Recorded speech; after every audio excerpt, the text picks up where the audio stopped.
Have you ever felt like the world was against you?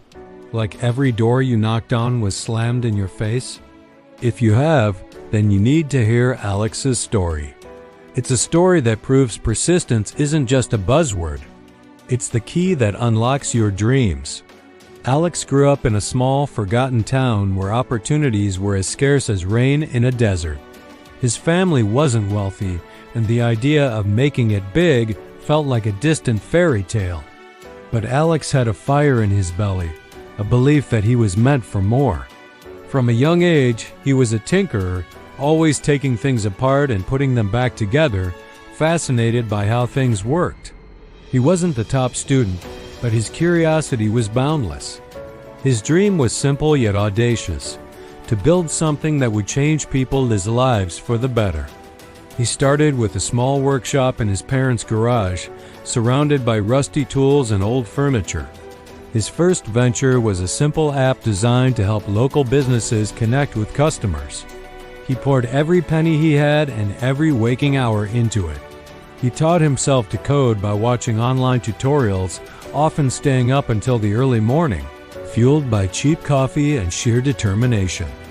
He pitched his idea to dozens of local shop owners. The response?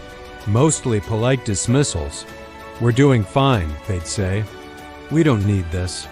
The rejection stung, but Alex saw them as data, not defeat. He learned, he tweaked, he improved. After months of relentless effort, he finally got his first yes. A small bookstore owner, Mrs. Gable, decided to give his app a try. It was a tiny victory, but for Alex, it felt monumental. The app started to show results for her, bringing in new customers. Word began to spread, slowly at first.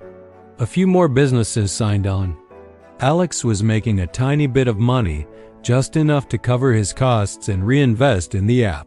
He was on the bottom rung of the ladder, but he was on the ladder. Just as things started to look up, disaster struck. A larger, well-funded company launched a similar, slicker app, offering it for free.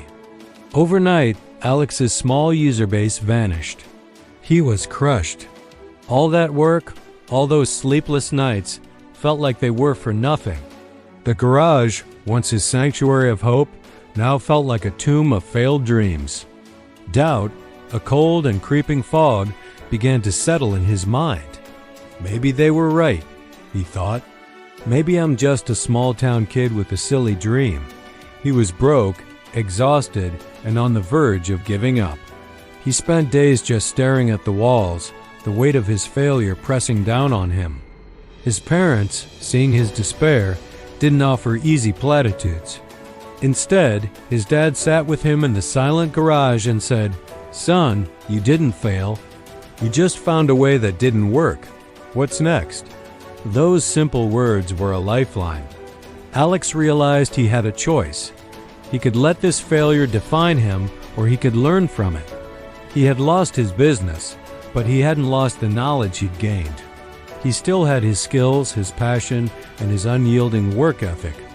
This time, Alex didn't just jump back in. He took a step back.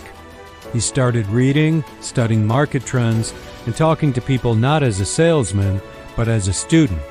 He wanted to understand their real problems, the ones they faced every day. He took on odd jobs to make ends meet, fixing computers and building websites for a little cash. It was humbling, but it kept him connected to the world of technology and business. During this period of reflection, he noticed a recurring problem. Small creative professionals, writers, artists, musicians were struggling to manage their projects, invoices, and client communications.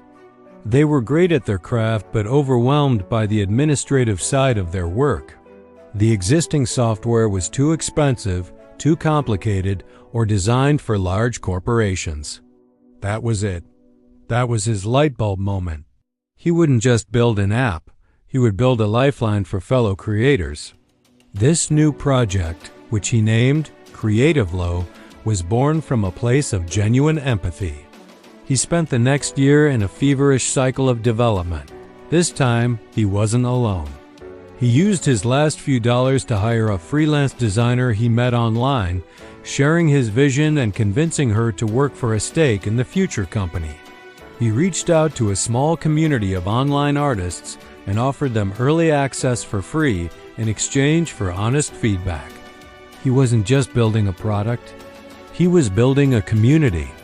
The feedback was brutal but invaluable. He iterated, fixed bugs, and added features based on what his users actually needed. He slept on a couch, lived on instant noodles, and channeled every ounce of his being into CreativeLow. The day he launched it officially, he didn't expect fireworks. He just hoped a few people would find it useful. But this time, something was different. The small community he had nurtured became his biggest advocates. They shared it on social media, wrote blog posts, and told their friends. The growth was organic, driven by genuine love for a product that solved a real problem. Within 6 months, CreativeLow had thousands of paying subscribers. It wasn't a viral explosion. It was a steady, powerful burn. Investors who had once ignored him started calling. This time, Alex was in the driver's seat.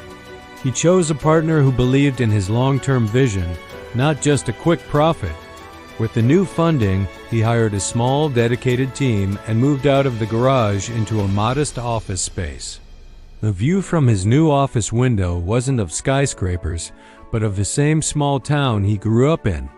It was a constant reminder of where he came from. Years passed. CreativeLow became an industry leader, a tool used by hundreds of thousands of creators around the world. Alex was now a successful entrepreneur, but he never forgot the feeling of being that kid in the garage. He established a foundation that provides grants and mentorship to young entrepreneurs from underprivileged backgrounds. He wanted to open the doors for others that had been slammed in his face. Alex's story isn't about getting rich quick. It's a testament to the power of resilience. It's about facing failure not as an end, but as a lesson. It's about understanding that success is not a destination you arrive at, but a journey of constant learning, adapting, and most importantly, never giving up. So next time you feel that weight of doubt, remember Alex. Remember that your garage, your small town, your humble beginnings, they aren't limitations. They are your starting line. The only thing that can truly stop you is you. Mi siga se fa sentido pra você.